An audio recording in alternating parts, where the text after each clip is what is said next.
السلام عليكم ورحمة الله.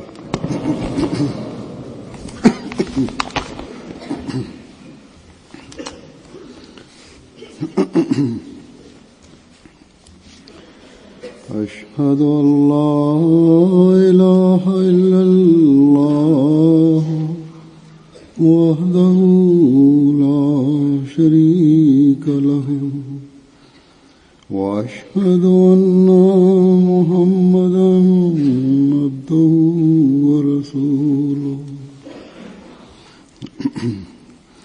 أما بعد فأعوذ بالله من الشيطان الرجيم بسم الله الرحمن الرحيم الحمد لله رب العالمين الرحمن الرحيم مالك يوم الدين إياك نعبد وإياك نستعين اهدنا الصراط المستقيم صراط الذين أنعمت عليهم غير المغضوب عليهم ولا الضالين.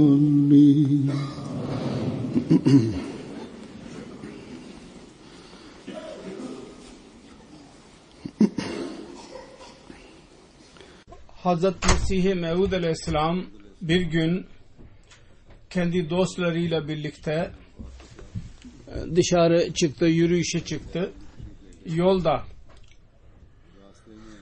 Yüce Allah'ın lütuflarından ve yardımlarından bahsedildi. Mesih Mevud Aleyhisselatü Vesselam buyurdu ki Yüce Allah hakkı parlatmak ve bizim bu cemaatimize yardım etmek konusunda o kadar çoklukla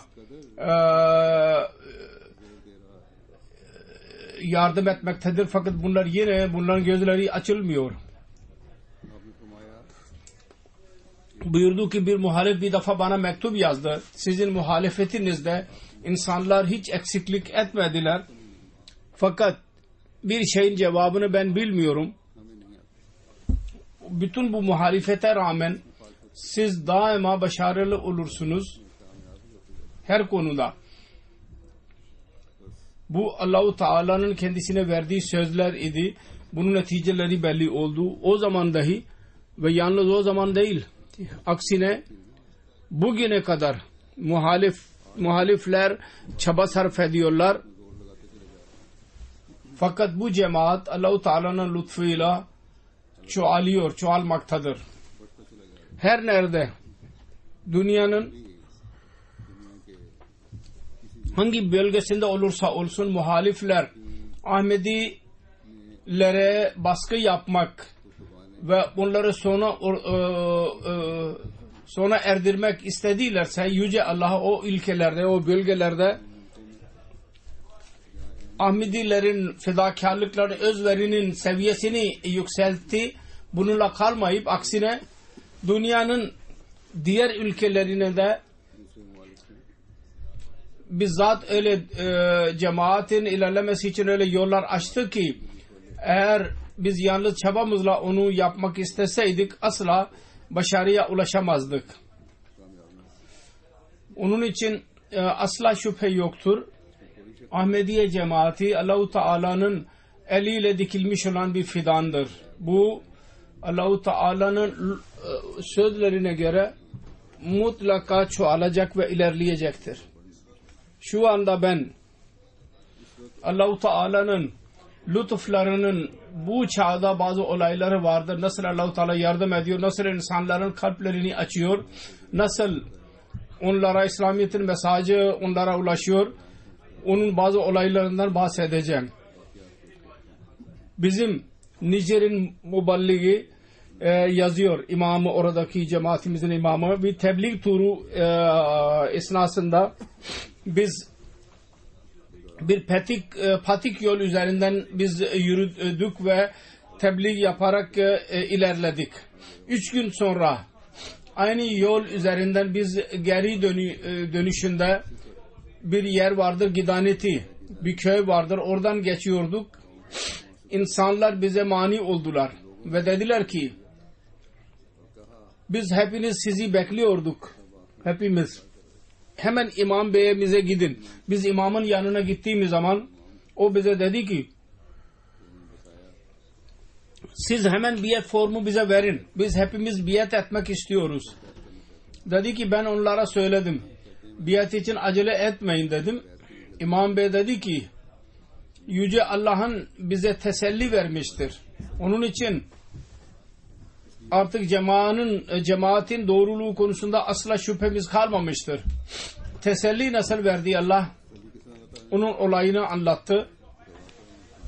Siz buradan geçtiğiniz zaman, siz gittikten sonra Maravi şehrin ve Habilerin büyük imamı kafilesiyle birlikte buraya geldi. Ve dedi ki Ahmediler kafirdirler. Ve sizler kafirlerin camiye girmelerine izin verdiniz. Ve tebliğ izni verdiniz. Niye böyle yaptınız? Bunun üzerine bu köyün imamı dedi ki fark budur. Sizinle ve Ahmediler arasındaki fark budur. Siz buraya geldiğinizden beri kafirlik dışında bir şey söylemediniz. Ve Ahmediler buraya kaldıkları müddetçe onlar Kur'an-ı Kerim ve hadis dışında hiçbir söz söylemediler. Eğer Ahmedilerin bu sözleri kafirlik ise onların bu kafirliğini biz seviyoruz ve böyle kafir olmak istiyoruz.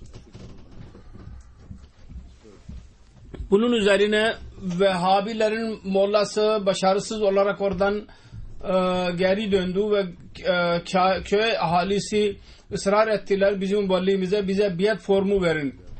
O zaman yoktu. Fakat orada daha sonra biatlar oldu ve Allah-u Teala'nın lütfuyla büyük bir cemaat kurulmuş oldu. Sonra Tanzanya'dan Tabora'nın muballiği bana yazıyor.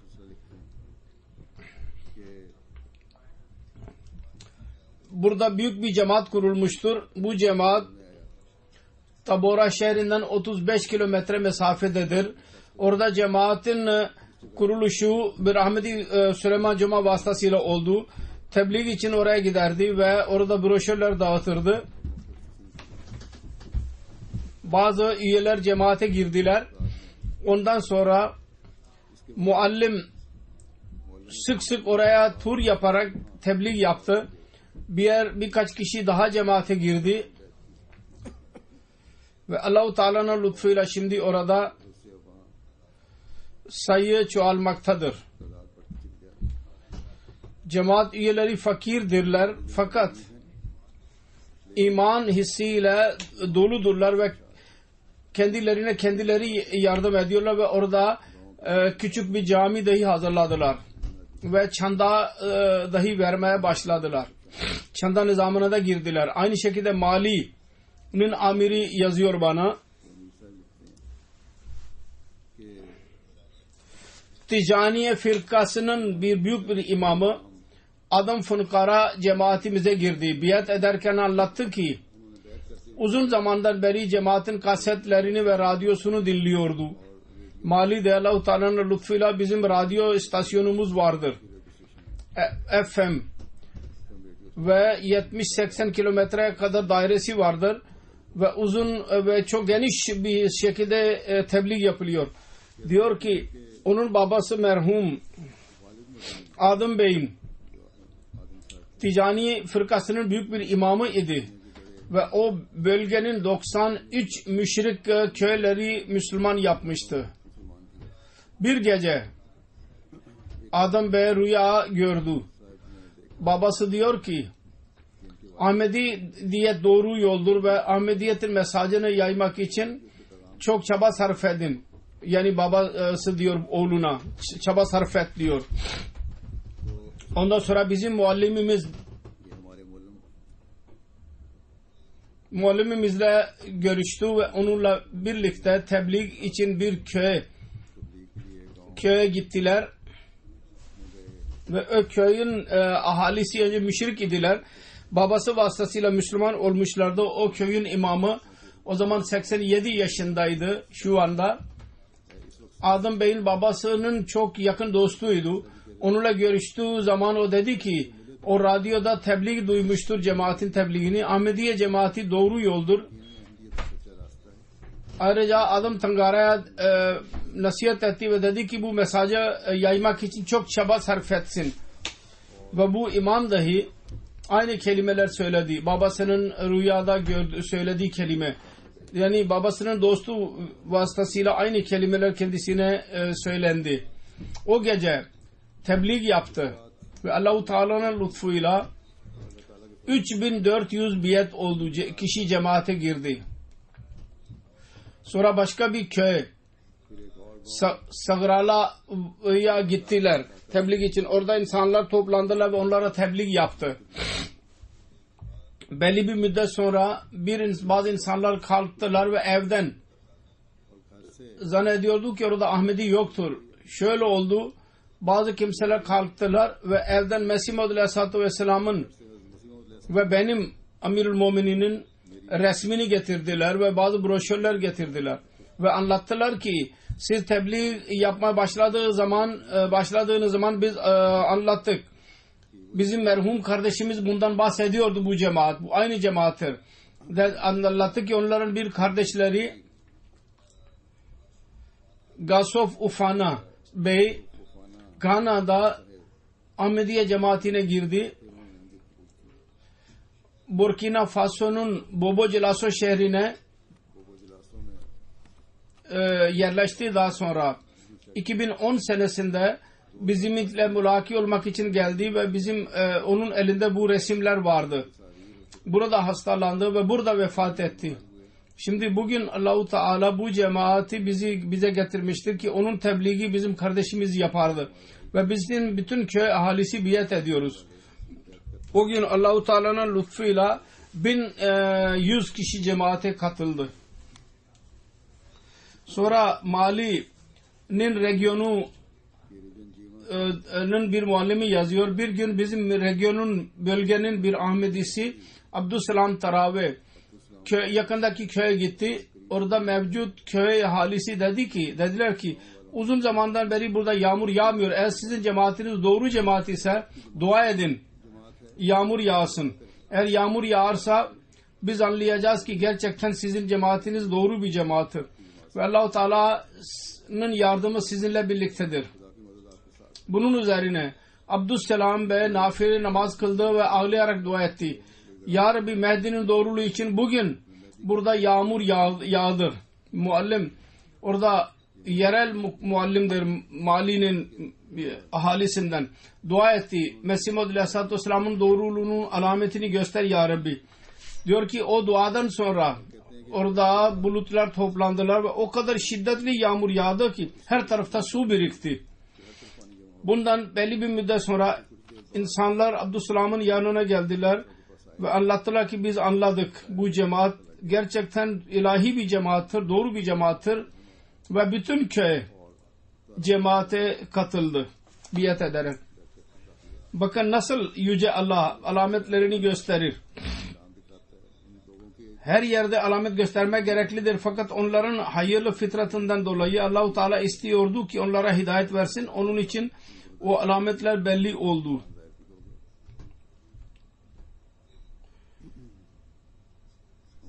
Bizim bir Gana'nın bir muballiği vardı. Yusuf Yosun vefat etti. Lokal misyoneriydi. Kendi bir olayını yazdıydı bana.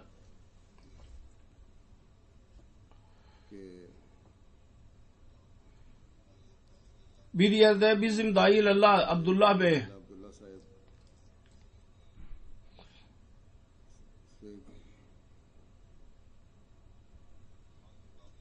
oranın yerli insanları Nabura adlı bir yer vardır. Oradaki insanlar bizim Dailallah çocuğu ondan yağmur istediler. ilan etti. Dedi ki İmam Mehdi'nin mesajını ulaştırmak için tebliğ yapıyor. Onun için onların duası mutlaka kabul olacak. Ve geceleyin yağmur yağdı. Allah-u Teala'nın lütfuyla aynı gece saat 1'de çok yağmur yağdı. Ve duanın kabul edilişinin bu alametini görünce o bölgeden büyük bir sayı Ahmediye cemaatini kabul ettiler. Sonra Ivory Coast fil dişi sahilinin amiri yazıyor bana. Bir yeni mübayi biat etmiş olan Fatma anlatıyor. Ahmediye cemaatine girdikten sonra gerçek teselli buldu.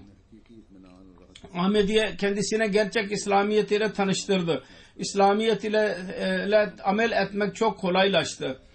Bütün bidatlar yok oldu. Çünkü Ahmediye cemaatinin talimatı gerçek İslamiyet'in talimatıdır. Her çeşit bidatlardan ve zorluklardan arınmıştır. Ve dedi ki ben söz veriyorum ölünceye kadar Ahmediye cemaatine bağlı kalacağım. İşte gerçek biyetin gerçeği budur. Gerçek İslamiyet'in talimatı benimsensin. Yalnız söz ile Ahmedi olarak adlandırılmanın anlamı yoktur. Ve her çeşit bidatlardan uzak durmak. Gerçek İslamiyet talimatını benimsemek. Bu yeni Ahmediler bu ruh ile Ahmediye cemaatine giriyorlar. Eski Ahmediler dahi bazen tembelleşiyorlar. Onlar dahi bu ruhu yaratsınlar kendilerinde ve onu devam ettirsinler. Dün yeni gelenler sizin hocalarınız haline gelmesinler. Fil dişi sahilinden bir yeni mübayi dost Ture Al-Veli yazıyor. Biat ettikten sonra onun maneviyatında ilerleme oldu. Namazlarda bir zevk ve lezzet duymaya başladı. Ameli durumu iyileşti. Ve Ahmediye yani gerçek İslam'a amel etmek kolaylaştı. Ve diyor ki bunun dışında Ahmediye cemaatinin kelam ilmi vasıtasıyla ilmi dahi çoğaldı. Uzak yerde oturan insanlar Ahmediye cemaatine giriyorlar ve nasıl onların arasında değişiklikler oluyorlar ameli olarak gerçekleşiyor. Allah Teala ile alaka kuruluyor. Ve bu her Ahmedi bunu benimsemelidir.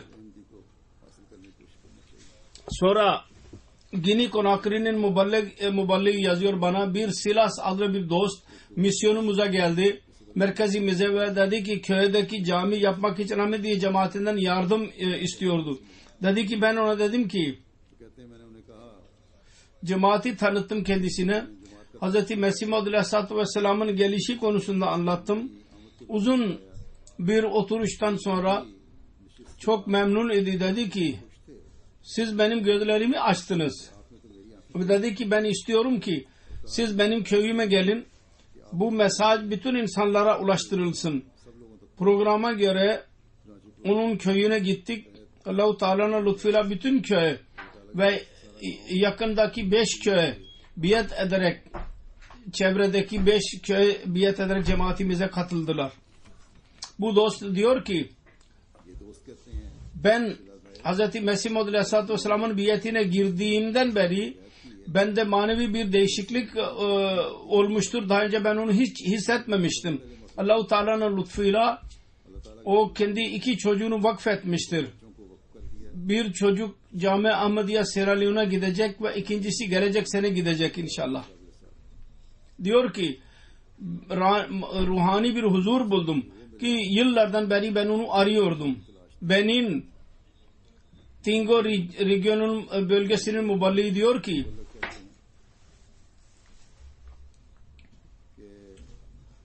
uzun zaman önce orada bir cami yapılıyordu. Bir Hristiyan bir papaz oradan geçti. Güzel caminin yapımını görünce methetti ve dedi ki kimin camisidir bu? Orada mevcut muallim İshak Bey dedi ki Ahmedilerin camisi yapılıyor. Ve biz hepimiz Ahmediyiz. Hristiyan papaz dedi ki ben Suvalo şehrinde uzun müddet kaldım. Orada Ahmedilerin tebliğini duydum. bunlar doğru insanlardır. Siz gerçek mezhebi benimsediniz. Tam olarak şimdi ona uyun. Bunun üzerine muallimimiz sordu. Eğer bunlar doğru ise o zaman sen niye katılmıyorsun bu cemaate? Papaz dedi ki Ahmedi yani gerçek İslam gerçekten doğru bir dindir. Siz bu mezhep içinde kalın. Ben mecbur olarak kalıyorum kendi yerimde. Fakat gerçek şudur ki sizler doğrusunuz. Ancak öyleleri dahi vardır. Dünyadan korkmuyorlar, mecbur değildirler. Ve Allah-u Teala onların kalbini dahi açıyor. Wangon'un bir Hristiyan bir papazı Ahmediye cemaatini kabul etti ve büyük bir değişiklik oldu kendisinde. Dedi ki ben yıllar papaz olarak görev yaptım ve insanlara dini bilgi verdim. Fakat dine teselli veren ve Allah-u Teala yaklaşmanın hissi Ahmedi cemaatinde olduysa daha önce hiçbir zaman olmamıştı. Şimdi Ahmediyet benim her şeyimdir. El Cezayir'in bir dostu kendi ailesine nasıl girdilerini beyan ediyor. Onun annesi rüya gördü. Bir şeyh evine geldi ve çocuklarına İslamiyet'in güzel talimatını veriyor. Onun evi etkilendi ve o zatı sevmeye başladılar. Annesi diyor ki bir gece onun kızı televizyon görüyordu ve değişik kanalları değiştiriyordu. Birdenbire MTA üzerinde durdu. O zaman orada benim resmim vardı, Amirul Mu'mininin resmi, temtiyede resmi görünce hemen dedi ki bu zattır. Ben bunu rüyada görmüştüm. Bundan sonra MTA'yı görmeye başladı ve anladı ki İmam-ı Mehdi'nin bütün zamanın beklediği İmam-ı Mehdi gelmiştir. Ve böylece 2013 senesinde biat oldu ve cemaate girdi. Biatten sonra diyor ki eskiden sancılarım vardı. Ahmediye cemaatine girince onlar mutluluğa dönüştüler. Bu kötü toplumdan sonra ben cemaatime terbiye veremiyordum. Cemaatin vasıtasıyla bu yok oldu. Cemaatin çevresinde çocukları getirmek pek gereklidir. Yeni gelenler bundan istifade ederler. Bizim dahi, eskilerin dahi, her Ahmedi'nin dahi hatırımızda tutmamız lazım. Cemaatin çevresinde eğer çocuklar tutulursa onlar iyi bir şekilde terbiye edilecek. Ve örnekleriniz görürseniz o zaman güzel terbiye olabilir. Ve sıkıntılarınız mutluluğa dönüştü. Çünkü fiilen o kendisinde bir değişiklik yarattı.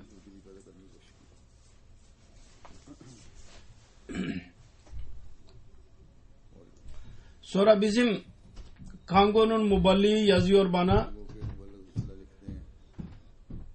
Bir Kinzarte şehrinin yerel bir Ahmedi Tutu Bey rüya gördü. Kendi namaz kıbleyi hangi semte gördü? Diğer insanlar eski kıble doğru namaz kılıyor ve o ve bazı insanlar kıblelerini değiştirdiler. Bu rüyayı anlayamadı. Ondan sonra diyor ki burada geçen sene cemaatin broşürleri buraya ulaştı. Onlardan bir tanesi 260 kilometrelik mesafe kat ederek cemaatin merkezine araştırma yapmak için geldi. Araştırmadan sonra bir muallim köyüne gönderildi. Muallim beyimiz oraya gidince gerçek İslamiyet'in mesajını onlara verince bütün köye onu kabul etti. Hem o hem de onun bazı akrabaları ve sonra diğer insanlara dediler ki ben size rüya söylediydim, rüyadan bahsettiydim. Ahmediyet yani gerçek İslamiyet'e işaret idi.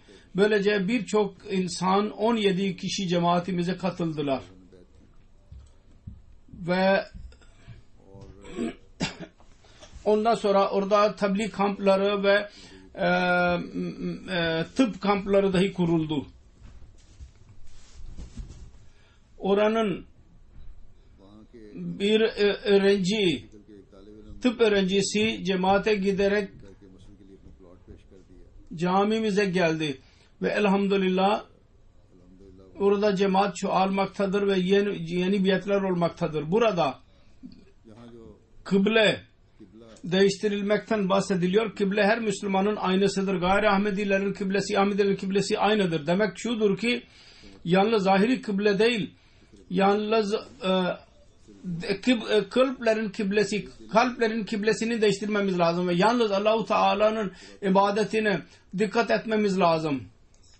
Onun için bunu daima hatırımızda tutmamız lazım. Yalnız zahiri kıbleye doğru yüz çevirerek ibadet edilmiyor. Aksine kalp ona yönelmeli. Ben bu kıbleye doğru şu bakımdan yüzüme çeviriyorum ki Allah-u Teala'nın halis ibadetini yapmalıyım ve Allah-u Teala'nın gerçek anlamını öğrenmeye çalışmalıyım. Sonra Gini Conakry'nin muballigh yazıyor, in charge muballigh. Conakry'den 200 kilometre mesafede Somyo Ayavi büyük bir köy vardır. Allah-u Teala'nın lütfuyla orada bu sene uzun bu irtibat neticesinde bütün köy ve birçok köy Ahmedi oldular. O kadar büyük sayıyı göz önünde bulundurarak biz zannediyorduk ki orada cemaat kurulsun. Cemaat nizamını kurmak için biz oraya geçtik. Onlar bizi zaten bekliyorlardı. Oradaki caminin imamı dahi vardı. Biat ederek cemaate katılmışlardı. Biz onlara anlattık. Şimdi biz burada cemaati kuracağız. Köyün şefi dedi ki bizim malımız hazırdır ve büyük cami sizindir. Bütün köy sizindir. Dedi ki biz o kadar mutluyuz ki Ahmedi ve gerçek İslamiyet'i anlayarak biz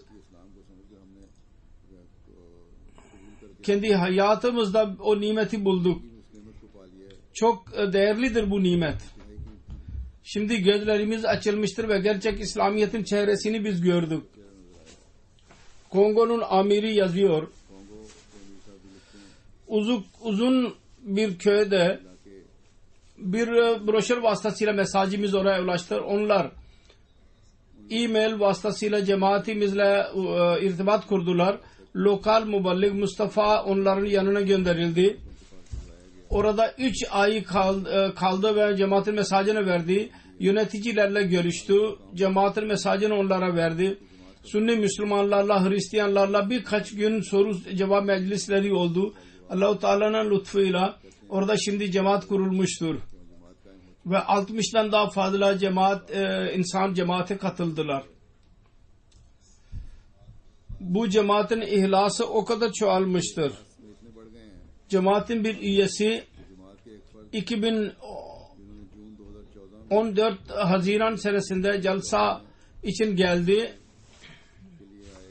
ve 600 kilometre mesafe kat ederek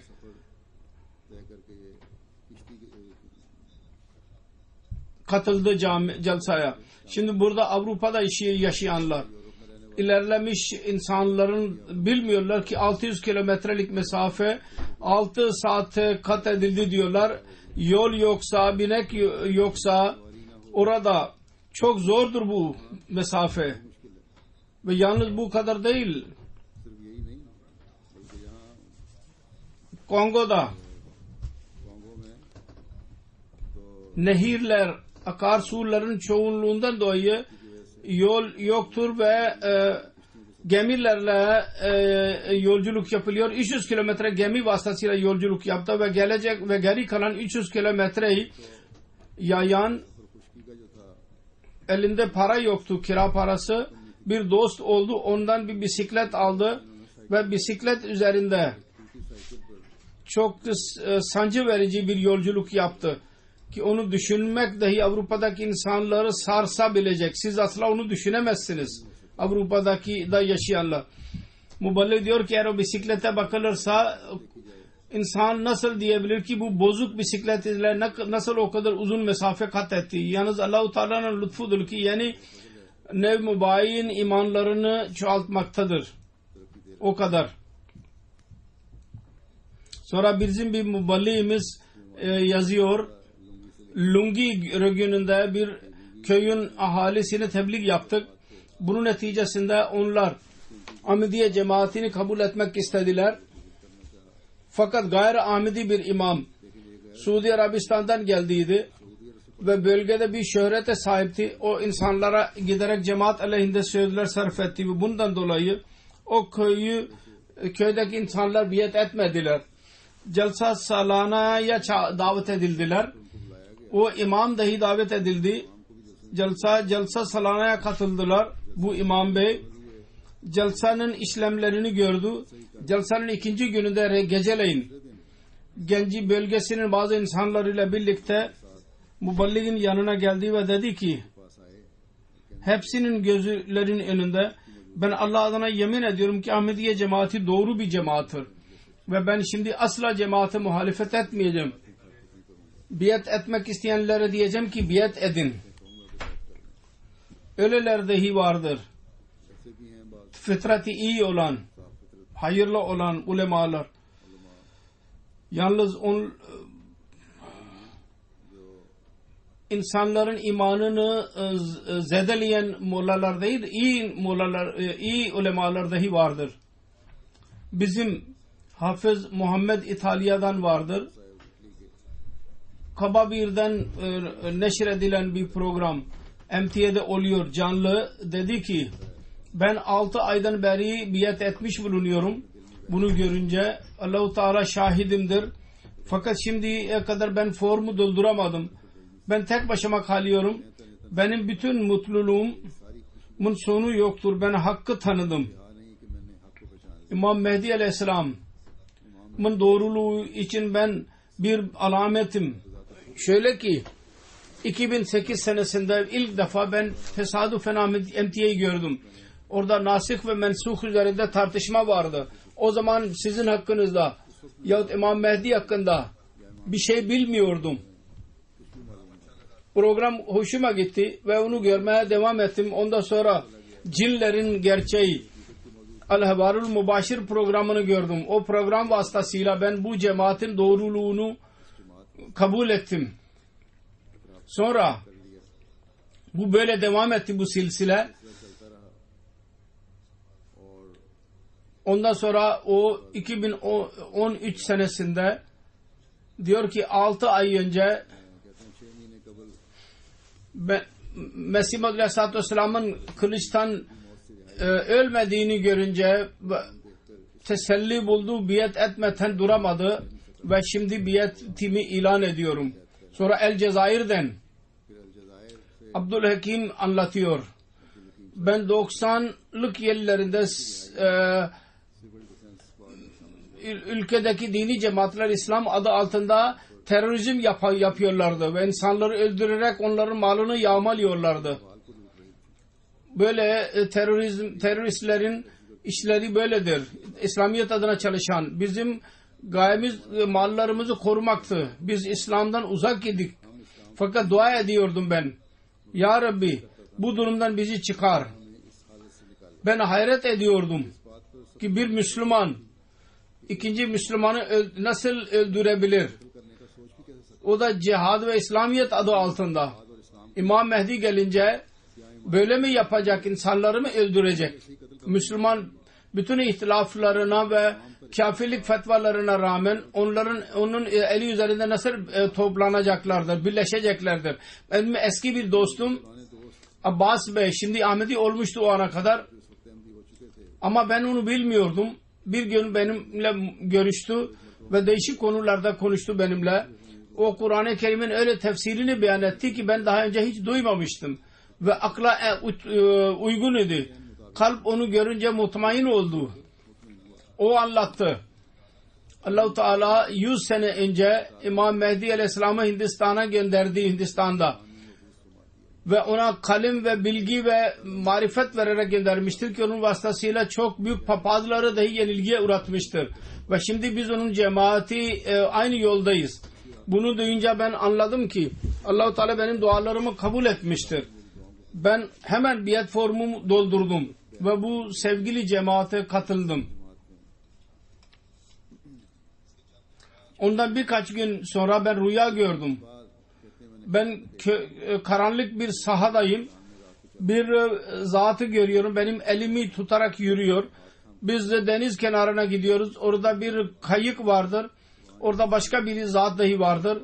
Ben zannediyorum ki bizi bekliyor. Biz üçümüz o kayığa biniyoruz. Ben düşünüyorum, bunlar kimlerdir? Beni götüren zat, beraber götüren zat dedi ki ben Resulullah sallallahu aleyhi ve sellem'im ve bu İmam-ı Mehdi ve Mesih-i Mevud Mirza Ghulam Ahmed aleyhisselam'dır. Ondan sonra kayık yürümeye başladı ve bir gemiye yaklaştı. Ondan sonra bana dediler ki bu gemiye bin ve bu gemiye binmekle sizin oradaki insanlar senin asıl ailendir. Gemideki insanlar. Sonra Hz. Mesih Maud Aleyhisselatü Vesselam'ın kelamı nasıl insanların kalbi üzerine etki yapıyor. Abdülaziz Morocco'dan yazıyor, Garp'tan. Ben hocayım ve Allah-u Teala bana büyük lütuflarda bulunmuştur. Ben ilerledim. Evim dahi vardır. Fakat ben nefsin sapıklığındaydım ve günahlara girdim. Allah-u Teala bana biat etmem nasip etti ve ben Mesih Maud Aleyhisselatü Vesselam'ın kitaplarını okumaya başladım. Hissettim ki bu bir melhemdir. Benim ruhumun tedavisidir. Ve nefsimi tezkiye etmeye başladım. Ve Amirül Mu'mine'de yazdayım dedim. Allah-u Teala beni sadıklar arasına katsın. Sonra Japonya'dan bizim cemaatin başkanı yazıyor. Allah-u Teala cemaatin içinde şehadetleri nasıl edilen şehadetlere nasıl yardım ediyor. Şehupura'da şehit olduğu Halil Ahmed. Ben hutbemde onun zikrini yaptım.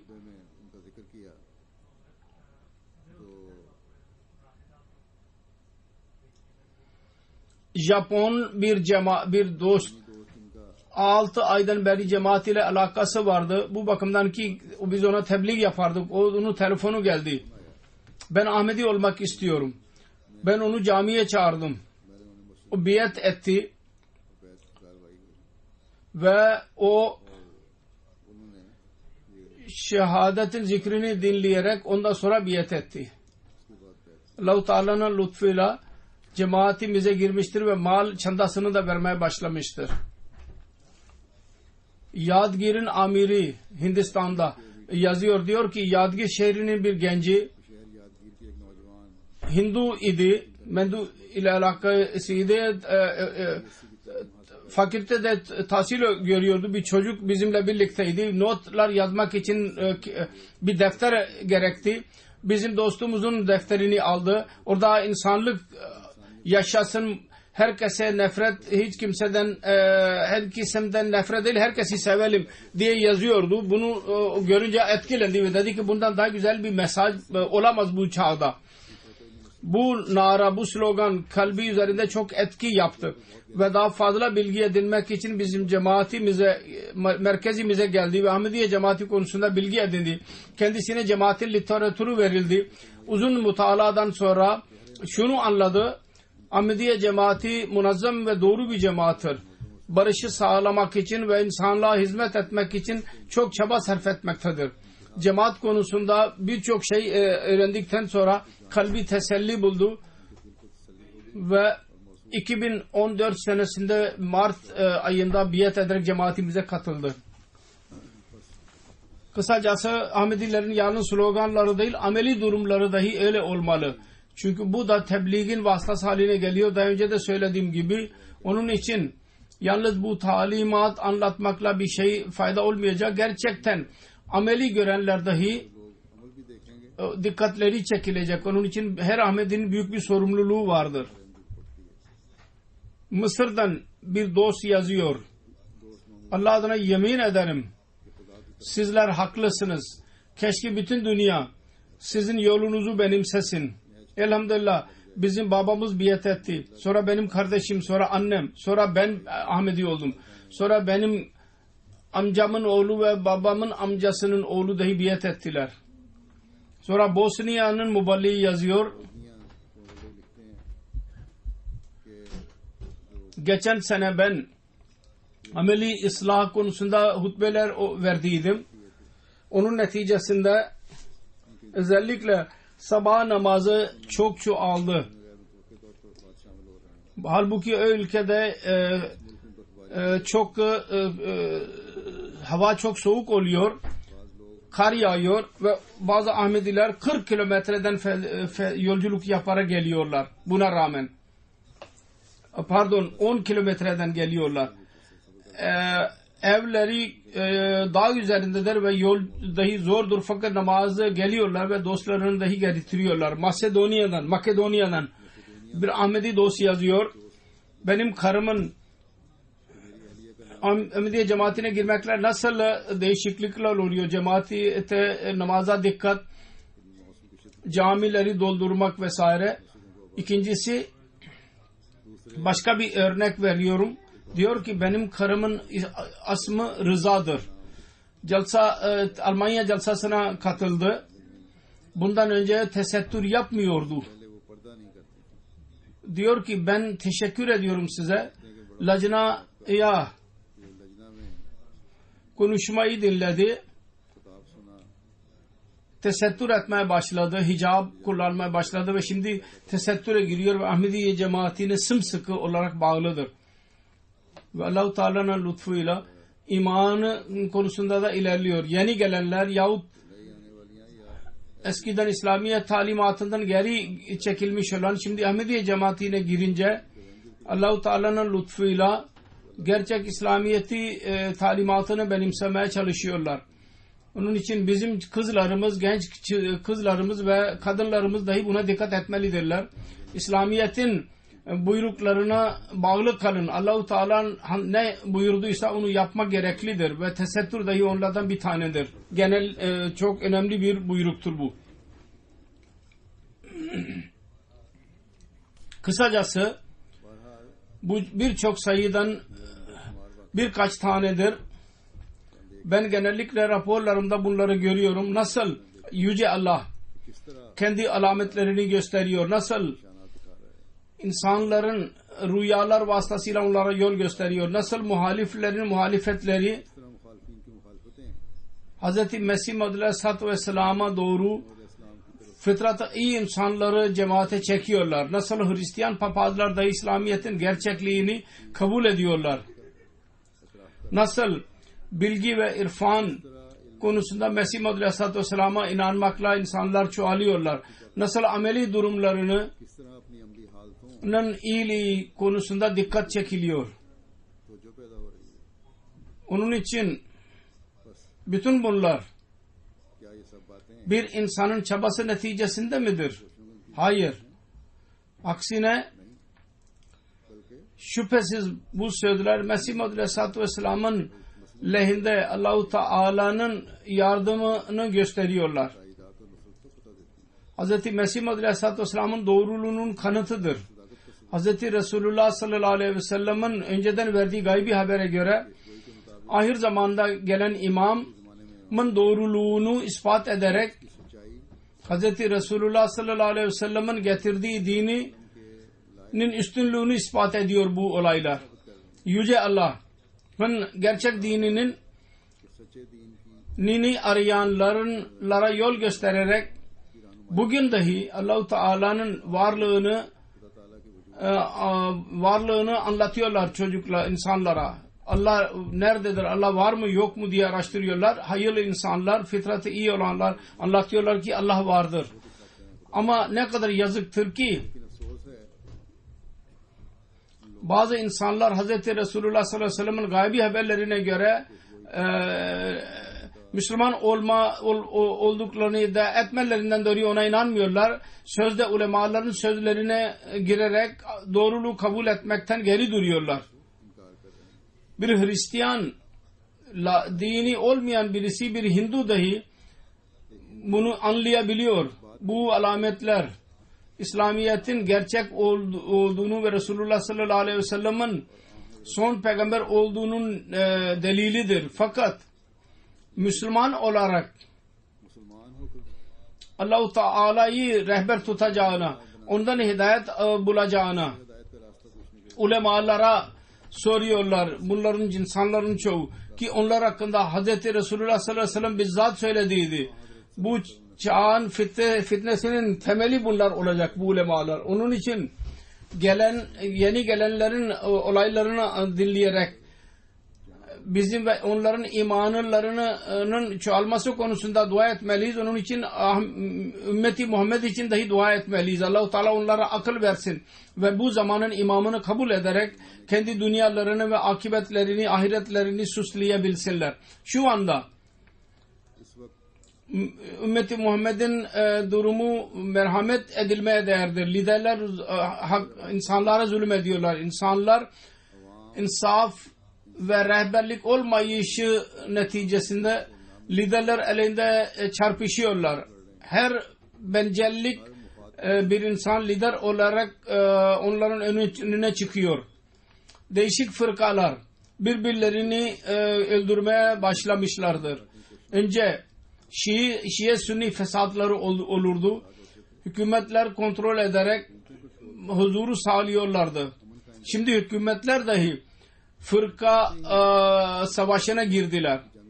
Irak, Şam, Libya'nın durumuna bakın. Eskisinden daha beterdir. Oluyorlar zaten. Şimdi Suudi Arabistan ve Yemen'in durumu dahi bellidir. Suudi Arabistan yanıma yardım etmek bahanesiyle savaşa katılmıştır. Ve bu durum dahi kötüden kötüye gidiyor. Ve nerede duracak bu Allah bilir. Bu savaşın genişlemesi tehlikesi vardır. Tağuti şeytan kuvvetleri Müslümanları zayıflatmak istiyorlar. Onlar bunda başarıya ulaşıyorlar. Eskiden şuydu ki direkt olarak saldırı yapılıyordu. Şimdi direkt saldırı yapacaklarına birbirlerini çarpıştırarak kendi gayelerine ulaşıyorlar. Ve Müslüman dünyası onu anlayamıyor. Bunlar ne yapıyorlar? Bunlar düşünmüyorlar ki bunun sebepleri nedir? Onun neticesi ne olacak? Şunu dahi düşünmüyorlar ki niye Allah'ın bu son peygamberine inananlar arasında o kadar fitne ve fesat vardır. Neden?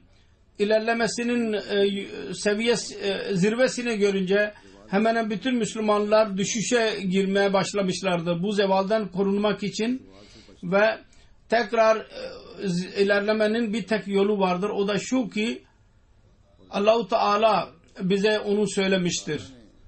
Mesih-i Mevud'a inanın ki o ahirinleri ilklerle birleştirecekti. Fırkalara gireceğinize bir ümmet olarak Mesih-i Mevud ve Mehdi'nin eli üzerinde birleşin. Allah-u Teala bize güç versin. Bunun için dua etmemiz lazım. Allah-u Teala bize dahi dua etmek nasip etsin ve onları kabul etsin dahi. Cuma namazından sonra ben 2 cenazeyi kıldıracağım. Bir cenaze hazırdır, gelmiş midir diye soruyor Emirül Muminin. Hazır olan cenaze Mukarrem İntisar Ahmed Ayaz, Doktor İftihar Ahmed Ayaz'ın oğlunun cenazesidir. 28 Mart 2015 senesinde 50 yaşında Houston, Amerika'da vefat etti. İnna lillahi ve inna ileyhi raciun. Doktor İftihar Ayaz Bey yazıyor.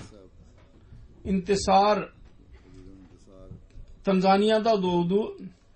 Maulana Abdullah Taha Jalandhuri Halid-i Ahmediyet'in torunu ve İftihar Ayaz'ın torunuydu. Kur'an-ı Kerim'i tilavet eden, teheccüd namazını kaçırmayan, Londra Üniversitesi'nden BSc yaptı. Sonra informasyonda master yaptı. Cemaat nizamına ve hilafet nizamına bağlıydı. İtaat ederdi. Tuvalu'nun ilk sadır cemaati oldu. Londra'da Atfalul Ahmediye şubesinde merkezde muhtemid olarak görev yaptı. Sonra meclisin kaidi görevini yaptı. Uzun zaman kendi yerel cemaatin mal sekreteri olarak yaptı. Güzel dahi ilallah vardı. Onun eli üzerinde biatler oldu. Çanda vermeye çok verirdi. Ve geçen 30 seneden beri kendi şubesinde Amerika'da oturuyordu. Orada hastalandı ve doktorlar yok dediler. Kanser olmuştu. Belki onun karaciğeri etkilenmişti. Kısacası çok özel bir oğul, bir kardeş, bir baba idi. Örnek. Çocuklarını terbiye etmek istiyordu. Annesi, babası ve kardeşleri dışında karısı ve 9 yaşındaki bir oğul Adnan Ayaz vardır. Atal Mucib'in yeğeniydi. Allah-u Teala mağfiret eylesin ve derecelerini yükseltsin ve akrabalarına sabır ve havsala nasip etsin. İkinci cenaze gayb vardır. Vesim Ahmediye Talib İlim'nin öğrenciydi. 25 Mart 2014 senesinde Beyaz akarsuyuna boğuldu. İnna lillahi ve inna ileyhi raciun. 4 günlük çabadan sonra aşağı yukarı 2 kilometre mesafede naaşı bulundu. Bir iz yoktu bedeni üzerinde ve bir pislik dahi yoktu, pis koku. Otopsiden sonra ambulans vasıtasıyla Kadiyan'a getirildi ve orada ikinci öğle namazından önce cenaze namazı kılındı ve Behişti Makbare'de defnedildi. Merhum 1995 senesinde doğdu. Talankana ile alakası vardı. Doğuştan itibaren Ahmediydi. Babası Hazreti II. Halife'nin hilafeti zamanında Hazreti Hasan Ahmed Mesih Madri Aleyhisselatü Vesselam'ın sahabisi vasıtasıyla Ahmediye cemaatine girdi. Vesim Ahmed merhum 2013 senesinde Cami Ahmediye'ye geldi Kadiyan'a vakıf ederek ve Allah-u Teala'nın lütfuyla iyi bir öğrenciydi. İyi mizaçlı, din hizmeti hissiyle dolu. Kendi köyüne gittiği zaman gayri Ahmedi çocuklarla birlikte oturuyordu. Babası vefat etmiştir. Annesi çok üzüldü. Onu saptırmasın. Bunun üzerine Vesim Ahmed annesine dedi ki ben şimdi Kadiyan'da bir sene tahsil ettim. Ben gayri Ahmedi çocuklara cemaat konusunda bilgi veriyorum. Onlar benim yaşıt olanlardır. Sözümü dinler. Dua edin. Ahmediye cemaati kabul etmeyi Allah-u Teala kendilerine nasip eylesin.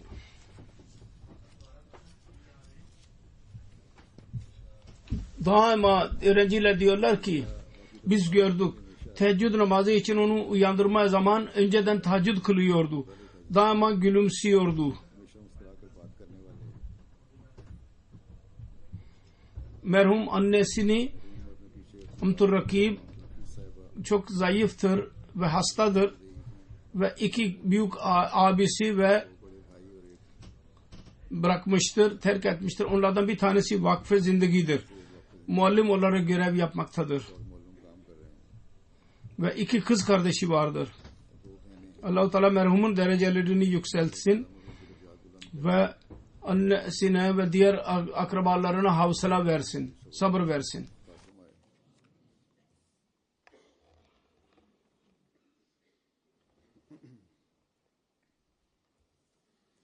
Elhamdülillah